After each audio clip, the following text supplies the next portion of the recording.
The Buga has been one of the biggest anomalies within the UFO space over the past couple of months, especially after it was obviously found in Colombia by a couple of people in a field where the grass completely died out in Colombia. The story's very well known, right? It was recorded without any physical form of propulsion. It just crash landed, it was taken, it changed in size and in density, no, not in size, but it changed in density and in weight, it changed in temperatures. It was handed over to Jaime Maussan. I think I'm right in pronouncing it this time. Gone are the days of Jamie Maussan. Jaime Maussan, apparently that's how I pronounce it. If I butchered that, I do apologise, right? But obviously, every Tom, Dick, Harry and their cat has been trying to go out and investigate this thing. And Steven Greer is one of the latest people who have gone out and investigated it. Now, there was like a conference going on June 20th of this year in Mexico City. And and basically he went out to try and investigate it, to get his hands on it for himself, to kind of see what he can make of it. And straight from the get-go, obviously Greer basically held an international press conference and hosted by, obviously, like I say, the controversial UFO researcher Jaime Maussan, Maussan, and where he examined the sphere firsthand. He described it as clearly an anomalous object with multiple possible origins, and he suggested it may use electrogravitic or anti-gravity technology. And Greer noted that the sphere's seamless construction integrated with fiber optic systems and polymer with carbon near its equator, which could indicate the age of predating industrial civilization if carbon dated. He also mentioned that the sphere, weighing 22 pounds, exhibited unusual flight behavior, hovering without visible propulsion until it struck a power cable. Now, Greer has also claimed that a green beret he's been working with identified the symbols on the Buga sphere matching those from an unidentified device, hinting at possible non-human origins. He's now pushing for advanced testing, including isotope level metal analysis, carbon-14 dating, and checks for unknown elements to determine basically what the point of origin for this actually is, right? And to see if it's terrestrial or extraterrestrial. Now, that's kind of what we know, kind of thus far. But here's a few more little details, kind of talking about, he basically took a few grams of the Buga sphere, including carbon-based polymer, and they plan to use the carbon-14 dating system and oxygen isotope analysis to determine its age and whether it could be terrestrial or not. Now, unfortunately, the audio is dubbed for Mexican users, but you can kind of hear what's being said. Vino a México para conocer la esfera. ¿Qué encontró? En primer lugar, es claramente un objeto anómalo.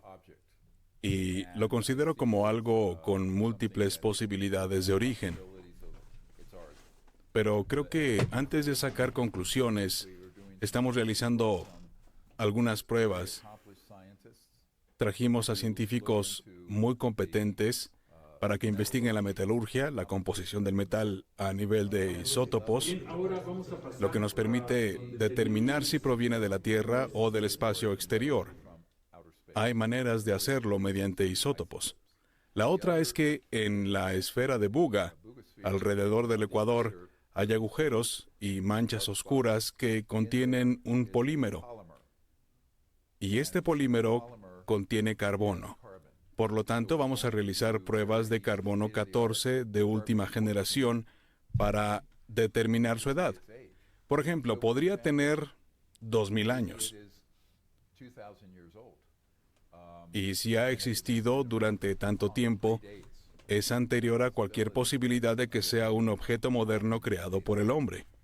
Otra parte de lo que queremos hacer es observar algunos metales que podrían contener oxígeno en su composición. Existe una forma de analizar el oxígeno para determinar si proviene de isótopos terrestres o espaciales. Se trata de estudios científicos muy detallados para los que hemos recolectado muestras muy pequeñas. Lo interesante es que Mientras realizábamos esto, y usted también lo descubrió en sus estudios con el polímero, se observan fibras ópticas diminutas, casi microscópicas. Pero lo fascinante es que existen fibras ópticas. No es algo que fabricaríamos en la era moderna con nuestras máquinas. Es parte integral de la estructura, como si estuviera moldeada en una sola pieza, con todos estos componentes integrados en la estructura de la esfera de Buga. Y esto no es la típica fabricación terrestre que conocemos, a menos que provenga de una civilización muy antigua, que teóricamente podría haber existido hace miles de años y que tuvo contacto con una civilización extraterrestre. Esto nos lleva a la pregunta de su antigüedad. ¿Ha existido en la Tierra durante mucho tiempo, cientos o miles, quizás decenas de miles de años en teoría? ¿Es de origen extraterrestre o proviene de una civilización terrestre que pudo haber tenido contacto con personas extraterrestres o incluso más allá, cientos de miles de años, con una civilización humana avanzada o no humana? Esto nos lleva a la pregunta sobre las momias, ya que claramente no son Homo sapiens ni humanoides, pero sí tienen formación humana, humanoide. Por lo tanto, si provienen de un periodo similar, bien podría haber existido una civilización extraterrestre en Sudamérica o en diferentes partes del mundo que poseía estas tecnologías de las que no tenemos constancia. Por lo tanto, estos análisis nos darán pistas sobre su posible evolución.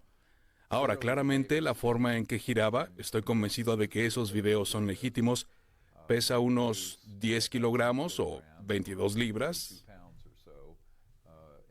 algo así de pesado, moviéndose tanto como lo hacía con la necesidad de tener una fuente de energía sólida y también para que levitara porque no había cohetes ni propulsión. Entonces esto entra en toda un área del estudio de la ciencia del movimiento de los ovnis, cómo van del punto A al B sin combustible, de dónde proviene la energía y cómo causan este efecto de levitación, porque claramente flotaba y se movía así por la atmósfera hasta que chocó con el cable eléctrico, lo que creo que provocó un cortocircuito y luego aterrizó en el suelo. Al verlo, es prácticamente un objeto tridimensional real. Ciertamente es anómalo en su forma de volar. No se puede explicar con la tecnología aeroespacial convencional. Parece bastante antiguo, pero al mismo tiempo está decorado con grabados a mano que hemos encontrado que algunos de esos símbolos fueron vistos por un militar boina verde que estaba en una base subterránea en Indiana. Y este caballero, acabamos de entrevistarlo la semana pasada, y vio un dispositivo de comunicación extraterrestre que entonces creó casi como una ola de calor, y en él, a medida que se acercaba, estaban todos estos símbolos, 4 o 5 de los cuales están en la esfera de Buga en la parte superior, en el polo norte. So, obviously, it's hard to follow, I know, I do apologize. I tried to find the original audio, but it's been dubbed for the sake of, you know, the people that watch it. But you get a good idea of Dr. Steven Greer's take on it and how much he's kind of done testing and what they're testing it for example. But that was not the end of Steven Greer's, involvement within this, as he made... I'm going to use the term bombshell, right? Don't get mad at me in the comments. I'm not going to put it in the title. Don't worry about it. I'm holding the urge back to put bombshell in every single title right now. But I get people get upset with me for that. So I'm gonna relent. I'm not gonna do it. Anyway, he has claimed that men posing as police officers have attempted to confiscate the Buga sphere, which obviously is quite a bold claim.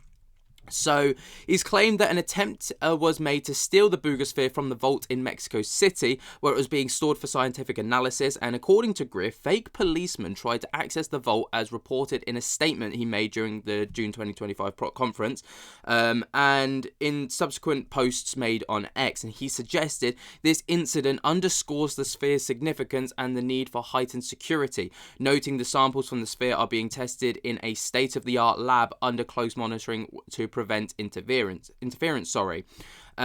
Now, obviously, I like to kind of be balanced with these things as much as I can be. There are no significant, there's no significant evidence to suggest that this did take place. All right, there's nothing that's been shared to be like this was what's happened. It's just kind of hearsay. But it's an interesting talking point, and that's kind of why I wanted to bring it up, because it's one hell of a claim to be made. But it has brought people into the question of, is this being said to keep the relevance on the Buga sphere for as long as possible?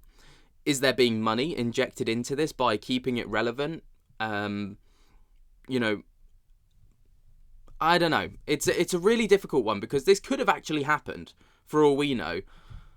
But we don't know. This is the kind of thing I'm trying to say. Hello everyone, this is Dr. Steven Greer. I'm in Mexico City. As many of you know, we've been examining the Buga sphere for the last 2 days with Congressman Burleson and a group of scientists. We've just been notified by Jaime Mason that there was an attempt by fake policemen to enter the vault where this Buga sphere is stored, and we have notified security in the apparatus I'm working with under law enforcement. And you should know that the other risk here is that we have taken specific samples from the Buga sphere that will be tested in a state-of-the-art lab to prove whether or not the metal, as well as some of the other components, are of Earth or outer space origin. Those scientists' information have been provided to the top law enforcement and security apparatus that I'm working with, and so any sort of attempts to interfere with this examination will be known, and the people and perpetrators will be held to account for. So this is what I wanted people to know, and we're doing everything to set up security for this. Thank you.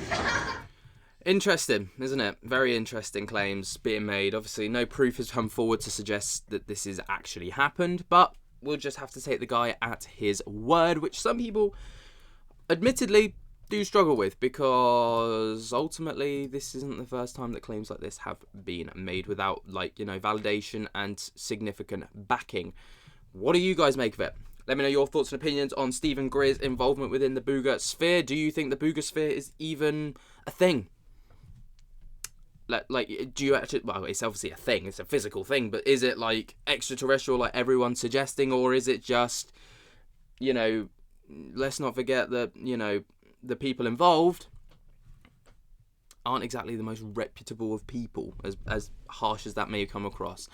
Let me know what you guys think down in the comments below. Way down there, jump to the hell out of that like button and subscribe. Drop a bombshell in the comments if you think this is bombshelling. And, until next time, I'll speak to you later. Peace.